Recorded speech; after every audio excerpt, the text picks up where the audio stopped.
د مومن سپورټس یوټیوب چینل مینوالو السلام علیکم. یو ځل بیا ابراهیم مومن ستاسو کوربه د یوې بلې ویډیو سره ستاسو خدمت کې دی. مخکې دی چې په ویډیو پیل وکړو او دا چې په نننۍ ویډیو کې درته څه لرو په دې اړه معلومات درکړو. له تاسو څخه هیله ده چې د مومن سپورټس یوټیوب چینل د سره سابسکرایب کړئ او هم یې له نورو ملګرو سره شریک کړئ تر څو دغه ویډیو او نورې ویډیوګانو چې موږ یې ستاسو لپاره برابرو زیات نه زیات مینوالو ته ورسیږي. راځو د ویډیو په اړه باندې. دوستانو، افغانستان کرکټ بورډ کې هر ورځ یوه نوې نادوده رامنځته کیږي. د لطف الله ستریزي په فرمایش ننګرهار کې د کمیټې په سر کمیټه ورغلې ده. د افغانستان په کرکټ بورډ ادارې او په کرکټ د ناکامه اجرایوي مشر لطف الله ستریزي ملنډې لا هم جریان لري چې تازه یې یوه بله نادوده کړې ده.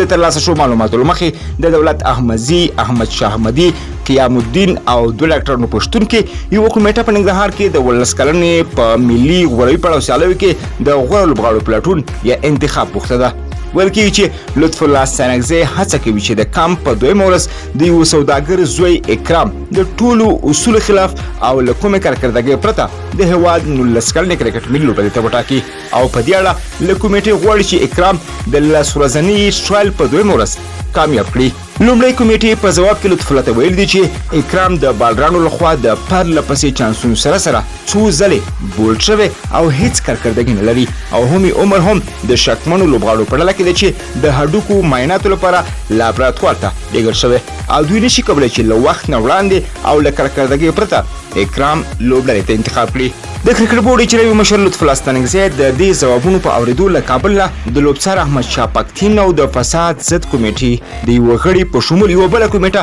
ننګرهار ته لیږي تر څو د ده غوښتنه او حکم په ځای کړي او د لومړۍ کمیټې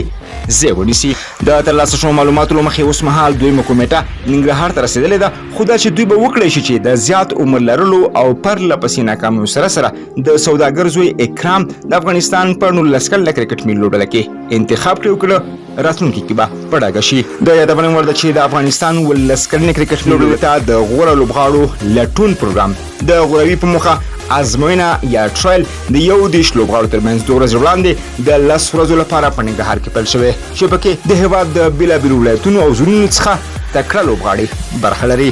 داسې هم ویل شوي چې اوس مهال د دغه 11 لوبغاړو لیست او شمیر ان تر اویو پورې هم د یو شمیر زورواکو او واسطه لرونکو کسانو لخوا رسېدلی دی.